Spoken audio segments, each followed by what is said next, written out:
Aujourd'hui, je vous emmène avec moi. On va rencontrer Philippe Missillet. Allez, c'est parti. Il est temps de grimper avec Philippe. Wouhou! On va rencontrer les 46 vaches laitières qui produisent du lait à Reblochon. Donc, je suis agriculteur au Grand Bornand. Je suis en GAEC, donc le groupement agricole d'exploitation en commun, avec mon fils et ma belle-fille. On transforme tout notre lait en fromage. Et le fromage, c'est le reblochon fermier. Déjà en maternelle, je voulais déjà faire ce métier-là. Je ne parlais que de ça. Et donc, je n'ai pas changé d'avis depuis et je continue toujours. Et mon fils, je pense que c'est pareil la même chose. Parce que dès l'âge de 5-6 ans, il connaissait déjà toutes les vaches, tous les prénoms de toutes les vaches.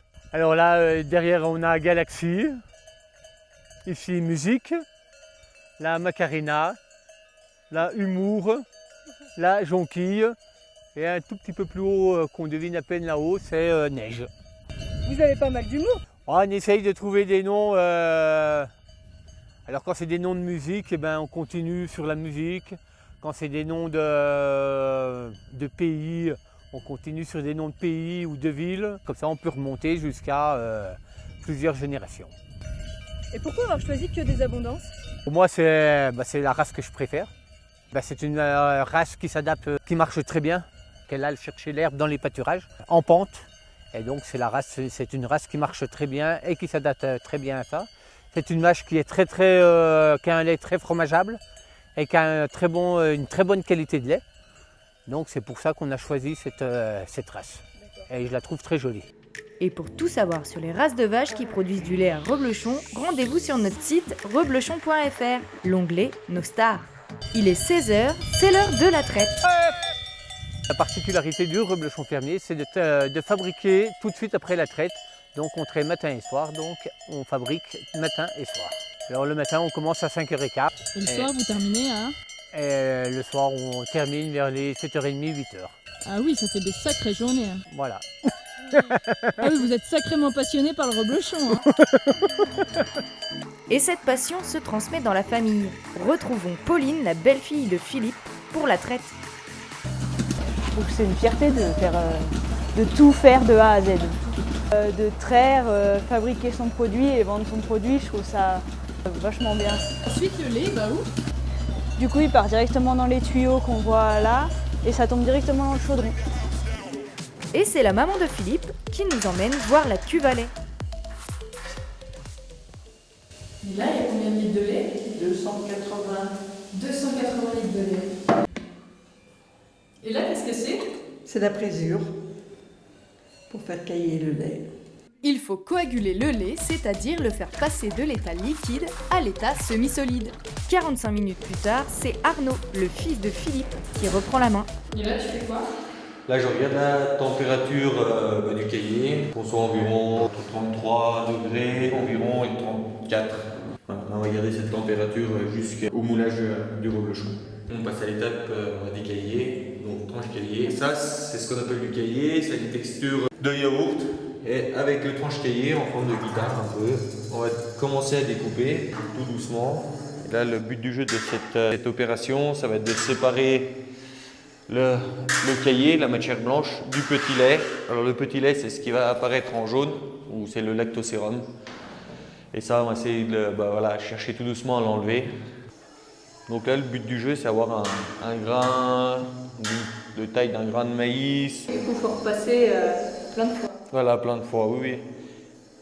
Et là, tu décailles, c'est comme ça qu'on dit? Voilà, décailler. Tu décailles pendant combien de temps? Entre 5 et 7 minutes environ. Ah oui, quand même. Oui. Ça a l'air simple. Oui, c'est relativement simple. Après, on le fait quand même 2 fois par jour, donc après, c'est comme tout sportif, quand il est entraîné, ça va assez tout seul. Et en fait, c'est en ce moment qu'on va jouer sur la texture du fromage. Par exemple, le décaillage. Plus je vais décailler, plus j'aurai un fromage avec une texture dure. Et au contraire, voilà, moi je le fais longtemps, plus j'aurai un fromage crémeux. Donc ça, on va jouer surtout là-dessus en fonction des saisons pour essayer d'avoir le produit, on va dire, le plus homogène possible sur la saison. Car les reblochons sont confectionnés toute l'année. Printemps, été, automne et hiver. On peut donc le déguster toute l'année et il est encore meilleur l'été. Hop. Voilà, je contrôle voilà, les grains de cahier. Donc le grain de cahier, c'est le petit, c'est juste ça. Voilà ce qu'on appelle un grain de cahier. Donc il y en a plusieurs milliers dans le chaudron. Qui vont s'agglomérer pour former des reblochons. Et justement, je suis venue découvrir les petits reblochons AOP. Et je ne suis pas la seule. Noé est là aussi. Tu fais attention, ça glisse, hein? Oui. Voilà. On va dire la 4e qui vit ici. On sent qu'il a déjà envie de participer. Oui, il a l'habitude, il sait comment ça se passe. Donc là, pour bien récupérer que le petit lait, une petite astuce, je prends une toile de lin, je pose ça hop, sur la cuve. Le but étant de ne verser que le petit lait sur la table de fabrication pour réchauffer le matériel, car en maintenant la température du cahier, autour de 33 degrés, l'égouttage se fera plus facilement.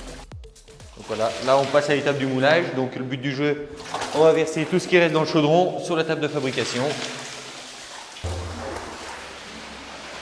Donc là je vais répartir tout doucement en attendant que ça s'égoutte. Voilà, dans les moules il y a plein de petits trous, le petit lait s'échappe par ces petits trous là, tout simplement.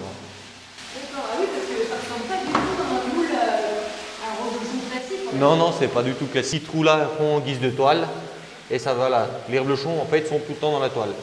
Pour les reblochons classiques, la toile de lin est ajoutée au moule à la main. Et pourquoi avoir eu cette idée de faire des petits reblochons? L'idée c'est venu de notre affineur, Pascal Pochat. Ils ont décidé de faire des petits reblochons parce qu'ils voyaient bien qu'un gros reblochon pour certains consommateurs c'était trop gros. Donc ils ont décidé de lancer la fabrication des petits reblochons. Commencé dans les années 2007-2008. Il y a un exploitant qui a commencé, un deuxième, un troisième. Nous on a été les 4e à se lancer. Oui, pour les petits mangeurs, oui. Après, même pour les gros mangeurs, ils peuvent le manger tout d'un coup. C'est pas de souci. Et c'est plaisant de travailler en famille, en couple. Des fois oui, des fois un peu moins. Place à la pastille verte. Il faut une pastille pour que le fromage s'appelle reblochon. Donc la pastille, elle est verte, ce qui veut dire reblochon fermier. Voilà, le lait d'un seul troupeau qui est transformé tout de suite après la traite, 2 fois par jour. Dessus la pastille, il y a plusieurs inscriptions. Il y a le numéro de la salle de fabrication. Nous, c'est le numéro 317. Et après, dessus, il y a le vendeur, le CIR, syndicat interprofessionnel du reblochon. C'est pour ensuite la traçabilité. Voilà, on peut, si vous achetez un fromage en grande surface, dans un magasin et tout, vous grattez la pastille, vous avez et le numéro d'exploitation. Et quand ce sera marqué VL8, c'est des reblochons qu'on a fait entre hier et aujourd'hui. Souvent, on nous dit que les reblochons qu'on achète dans les supermarchés n'ont pas le même goût que ceux qu'on achète directement chez le producteur. Après, l'avantage d'acheter directement à la ferme, c'est que leurs reblochons sont directement de la cave. Donc c'est vrai qu'il y a moins de transport, moins de frigo, chambre froide, etc. Mais après, le reblochon, par exemple, le reblochon fermier qu'on trouve en grande surface, c'est le reblochon là qu'on peut fabriquer là ce soir. Ce reblochon là peut être commercialisé en grande surface et on aura exactement le même lait des vaches, la même technique de fabrication. Sauf que c'est par rapport au transport et tout, le produit peut légèrement dégrader. Et comme les gros reblochons, on va mettre un poids pour finir le pressage du fromage, pour bien égoutter le reste du petit lait qui reste dans le fromage. Voilà. Et là où ça va jouer la différence, c'est qu'au lieu de laisser les pois toute une demi-journée, on va les laisser environ 2 heures de temps. Comme aussi on en a le double à retourner, on va dire on met 2 fois plus de temps à retourner. Ce soir il y a environ 130 petits reblochons, on en aurait fait 65-70 gros. Donc là on va attendre 5 minutes et après on va déjà procéder à un premier retournement tout de suite après le moulage. Et pour retourner, il vaut mieux être 2, car les pois pèsent près de 15 kg. Le reste de la fabrication ne diffère pas des reblochons classiques. Nettoyage, saumurage, puis ils sont affinés sur des planches d'épicéa. Du coup, on est où là? Là on est dans la cave à reblochons, donc c'est une cave d'affinage où les reblochons, ceux-là c'est les plus jeunes, ils vont sortir dans entre 15 et 20 jours. Et ceux-là les plus anciens qui ont une bonne vingtaine de jours de cave. Alors, sur un reblochon, il y a une salle de pré-affinage juste en haut, où ils vont rester entre 5 et 6 jours, et ensuite ils descendent ici en cave. C'est aussi que j'ai mis là aujourd'hui en cave, et crescendo, hop, là on arrive sur des fromages de plus en plus affinés. Et c'est le même affinage pour les gros reblochons et pour les petits? Ouais, c'est exactement le même affinage. On a un reblochon agro qui fait 500 grammes, ceux-là qui font environ 250 grammes. Puis après, voilà, c'est exactement le même lait, même planche, même tout. Donc les petits et les gros ont exactement le même goût et la même texture. Nous voilà rassurés, petits ou gros, les reblochons AOP sont confectionnés avec passion et sont toujours aussi bons.